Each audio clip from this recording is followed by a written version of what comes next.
आपको जो चाहिए संसार से लेकर भगवान तक सब कुछ प्राप्त हो जाएगा, लेकिन आपका शरीर स्वस्थ नहीं तो हम अस्वस्थ नहीं है, हम अस्वस्थ नहीं है। ये शरीर भले अस्वस्थ हो, हम बिल्कुल स्वस्थ हैं और बहुत आनंद में हम रहते हैं। आपको ऐसा लगता है हम दुखी आदमी है? हम दुखी आदमी थोड़ी, हमें लगता है हम बहुत बड़े सुखी आदमी हैं। नाम भगवान जो जप करते हैं उनका सौभाग्य उदय हो जाता है। किस बात के लिए सौभाग्य उदय हुआ? भगवान से जुड़ने के कारण।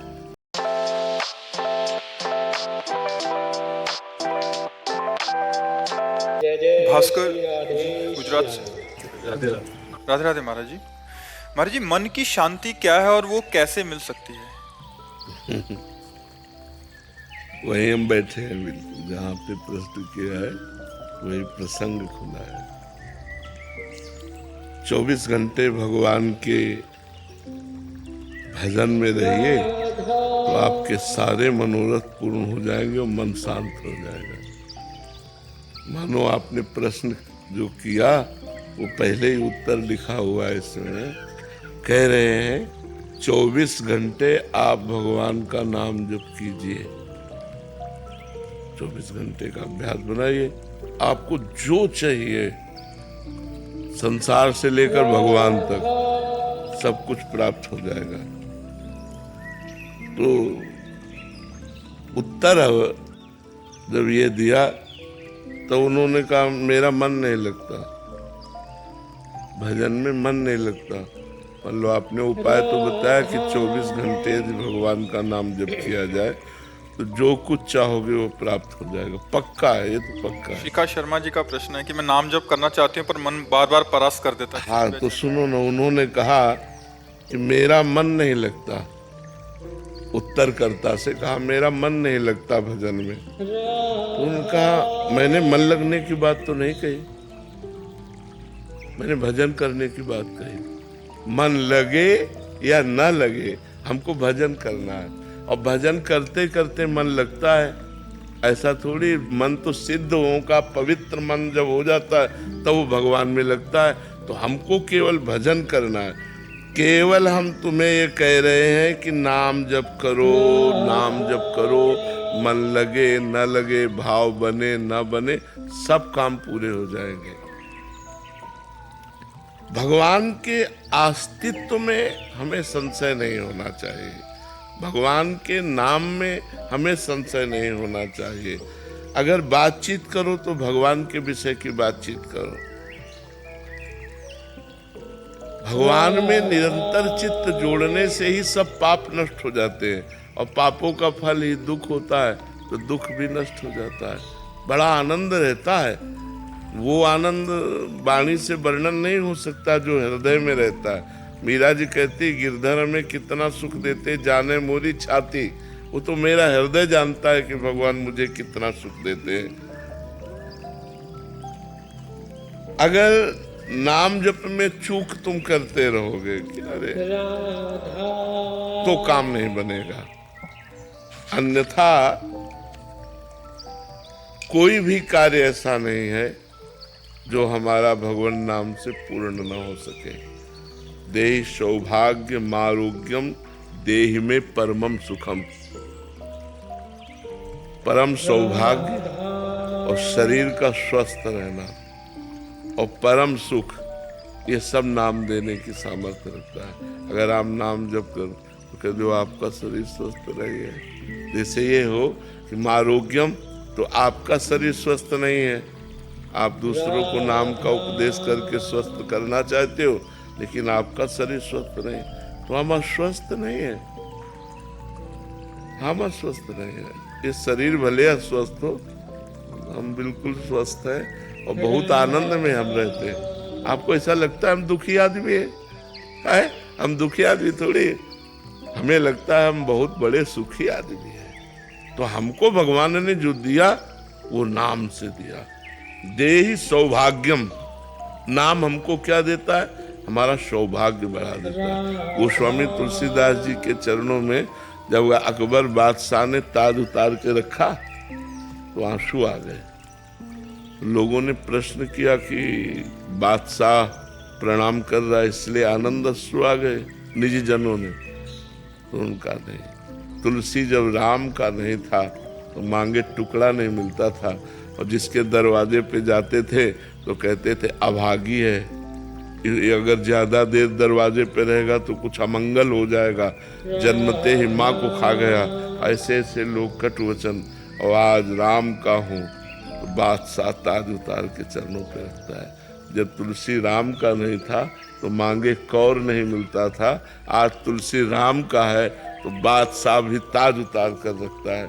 इस बात पर कि मैं भगवान का हूँ, इस देह में सौभाग्य, नाम भगवान जो जप करते हैं उनका सौभाग्य उदय हो जाता है। देखो कोई कितना भी बड़ा पदाधिकारी हो, उसको कोई साष्टांग दंडवत नहीं करेगा, बहुत हाथ जोड़ के, बस इससे ज्यादा हमें लगता है सम्मान नहीं होता किसी का भी। लेकिन संतों का सम्मान कैसे होता है? साष्टांग लोट के, पंचांग करके, पंचांग या साष्टांग लोट के होता है ना, इससे बड़ा क्या हो सकता है? किस बात के लिए सौभाग्य उदय हुआ? भगवान से जुड़ने के कारण। एकमात्र भगवान का नाम, भगवान का आश्रय, उसी भगवान के नाम आश्रय से, देखो इसमें लिखा है नाम जब करोगे तो देहि सौभाग्यम, सौभाग्य प्राप्त हो जाएगा आपको। जो आप दुर्भाग्य में भटक रहे हो, ये दुर्भाग्य हट जाएगा और सौभाग्य प्राप्त हो जाए। और देहि सौभाग्य मारोग्यम, आरोग्यम, भगवान के नाम के जपने से जो रस निकलता है ना, नाम का, नामामृत का रस, जैसे हम राधा राधा राधा, जो रस निकला ना, जब उसको घटकते हैं ना तो हमारी अकाल मृत्यु का नाश कर देता है।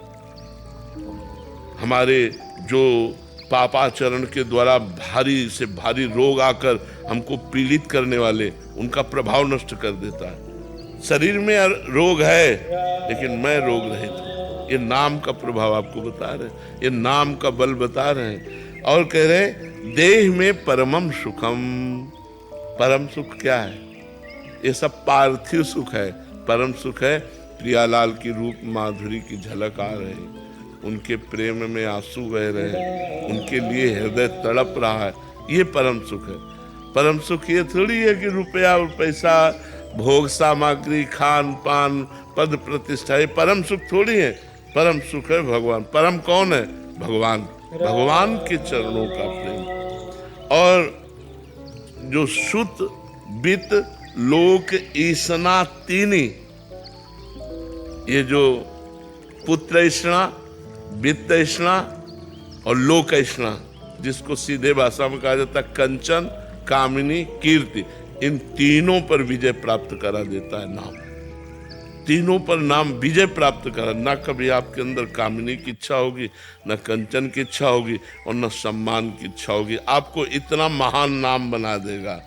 न धनम न जनम सुंदरीम कविताम व जगदीश कामये। नाम जापक के हृदय में कैसा? न मुझे धन चाहिए, न जन चाहिए, न सुंदरी चाहिए, न विशेष प्रकार की सब महिमा। हे जगदीश, मम जन्मनि जन्मनीश्वरे भवताद भक्ति रहे तुकी त्वयि। बस जन्म जन्मांतर में मुझे आपकी अहेतुकी भक्ति, प्रेम लक्षणा भक्ति प्राप्त हो जाए। तो ये जो निरंतर नाम जप करते हैं उनकी समस्त कामनाएं पूर्ण हो जाती है, उनका सौभाग्य उदय हो जाता है और वो भगवान को प्राप्त हो जाते हैं। क्या प्रश्न था कि मेरा मन नहीं लगता? लगे या ना लगे, आपको केवल भगवान नाम जप करना है। मन लगे ना लगे आप इसकी चिंता ना करो। जैसे अग्नि छुआ दी जाए तो चाहे भूल से छू जाए, चाहे जानकारी से छू जाए, चाहे श्रद्धा से छू जाए, उसमें दाहिका शक्ति है, वो जला देगी। ऐसे ही नाम में सर्व पाप नाशक शक्ति है, सर्व सुख प्रदान करने वाली शक्ति है। तो आप राधा राधा राधा भाव बने न बने, नाम में मन लगे न लगे, हमको जपना है, जपने से परम कल्याण हो जाएगा। जी। कृष्णा देवी दासी जी, राधे राधे महाराज जी। महाराज जी, प्रेम पाने का संघर्ष में साधक को कई प्रकार की बाधा आती हैं महाराज जी, ऐसे में साधक क्या करे? बाधा क्या है? जहाँ राधा वहाँ कहाँ बाधा है? और प्रेम शब्द तो ऐसा है जो समस्त बाधाओं को मिटा देता है। क्या बाधा? हमारी इंद्रियों की लोलुपता हट जाए, हमारा मन प्रभु के चरणारविंद में आसक्त हो जाए, तो उसकी स्थिति ऐसी हो जाती, कोई बाधा ही नहीं पड़ती। नहीं खान पान ते भावे है, नहीं कोमल वसन सुहावे है, सब विषय लगे ते खारा है, हरि आशिक का मग्न्यारा है। जो भगवान से प्रेम करता है उसे कुछ अच्छा ही नहीं लगता, तो बाधा क्या हो सकती? क्या बाधा हो सकती? हमें तो आज तक समझ में नहीं आया कि बाधा क्या हो सकती। हमारी इंद्रियां और मन जो विषयों में जाते हैं यही बाधा है, और प्रेमी का मन जाता ही नहीं है। और जिसे प्रेम प्राप्त करना है उसे इतना दृढ़ होना पड़ेगा कि हमें परिवार की ममता भगवान के चरणों में समर्पित करनी होगी, हमें रुपए के द्वारा प्राप्त होने वाले सुखों का त्याग करना होगा, हमें इंद्रियों के भोगों से मन को हटाकर प्रिया प्रीतम के चरणारविंद में लगाना होगा। इसी के लिए नाम कीर्तन, नाम जप, भगवत कथा, साधु संग, ये सब अनुष्ठान किए जाते हैं। तो बाधा क्या हो सकती है? बताइए, क्या बाधा हो सकती है? किसका प्रश्न है? क्या बाधा हो सकती है? अंग्रेजी जानती हो, हिंदी जानती हो, तो हमारी बात समझ रहे हो, तो क्या बाधा हो सकती है? हमारे प्रारब्ध कर्म हमारे प्रारब्ध कर्म जो नहीं बाधा दे सकते, प्रेम में बाधा नहीं दे। बहुत प्रकार के कष्ट हैं शरीर में, लेकिन वो बाधा थोड़ी है, वो तो कृपा है श्री जी की। जितना हमें कष्ट मिलता है शारीरिक, प्रेमी अगर शरीर के कष्टों की याद रखे तो प्रेमी किस बात का? प्रेमी तो बहुत विचित्र मार्ग है। जीवित मर जाए उलट आप में समाए, यह दिलगिरी है। जीवित मर जाए, मन मार्या तन बस में कीन्हा, हुआ भरम सब दूर, बाहर से कछ दिखत नाही, अंदर चमके नूर। आपो त्याग जगत में बैठे नहीं किसी से काम, उनमें तो कछु अंतर नाही, संत कहो चाहे राम। क्या प्रारब्ध?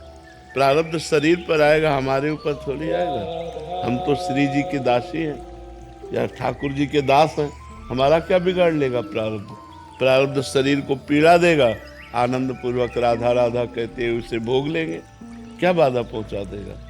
शरीर स्वस्थ है, मनमानी भोग भोग रहे हैं और प्रेम की बात कर रहे हैं, नहीं, ऐसा नहीं है। जब भीषण विपदा में भी राधा राधा राधा राधा, भीषण पीड़ा में भी राधा राधा राधा, तब प्रेम का मार्ग है। प्रेम का जो मार्ग है वो थोड़ा कठिन है। भगवान से प्रेम करना, श्री कृष्ण से प्रेम करना कठिन है। प्रेम के पंथ में जिंदा नहीं चला जाता, मर के चला जाता है। समस्त वासनाओं को मार करके, समस्त इच्छाओं का त्याग करके, हर कष्ट को सहते हुए तब प्रेम मार्ग में चला जाता है। तब श्री कृष्ण अपने आप को अपने भक्त के अधीन कर देते हैं। प्रेमाधीन भगवान का नाम है ना, समझ रहे हो हमारी बातें? हाँ, तब भगवान को प्राप्त किया जा सकता है, कोई बाधा नहीं। जहाँ राधा वहाँ क्या बाधा? महाराज जी, जो साधक के जीवन में विक्षेप आते हैं, काम क्रोध लोभ मोह मत्सर, इससे वो विचलित हो जाता है। ये भगवान के हम आश्रित हैं, मन में काम आ रहा है, इंद्रियों में काम आ रहा है, हम में काम नहीं आ रहा। हम उसके साक्षी हैं, उसके भोक्ता नहीं है। थोड़ा शास्त्र स्वाध्याय करो, थोड़ा सत्संग करो तो ज्ञान प्राप्त हो, तभी इन बाधाओं से हम दूर हो सकते हैं। नहीं तो बार बार काम क्रोध आदि के विक्षेप, और उनसे बचो। जैसे स्त्री शरीर है तो पुरुष शरीर के संयोग से बचो, पुरुष शरीर है तो स्त्री संयोग के सानिध्य से बचो। एक दूसरे से बचकर ब्रह्मचर्य धारण करते हुए आगे चलो। यदि गृहस्थ में हो तो अपने पति अपनी पत्नी से ही केवल मतलब रखो, इधर उधर दृष्टि मत रखो, तो भजन बढ़िया बन जाएगा। विक्षेप तब पड़ता है जब भजन नहीं होता, विक्षेप तब पड़ता है जब दृढ़ भगवद आश्रय नहीं होता, विक्षेप तब पड़ता है जब भगवान पर दृढ़ विश्वास नहीं होता। नहीं, ये सब तूफान है, भगवान पहाड़ है, पहाड़ की ओट में हो गए तूफान निकल जाए। काम क्रोध आदि के तूफान केवल उसको गिराते हैं जहाँ अहंकार होता है, जहाँ भजन नहीं होता है। भजन है और दैन्यता है, भगवान का आश्रय है, तो सब निकल गए, सब जीत जाता है। वो वही जीत जाता है माया पर हाँ, भगवान जिसके संग है, भगवान का नाम जो निरंतर जप रहा है, भगवान के आश्रित है, तो कोई बाधा विचलित नहीं कर सकती।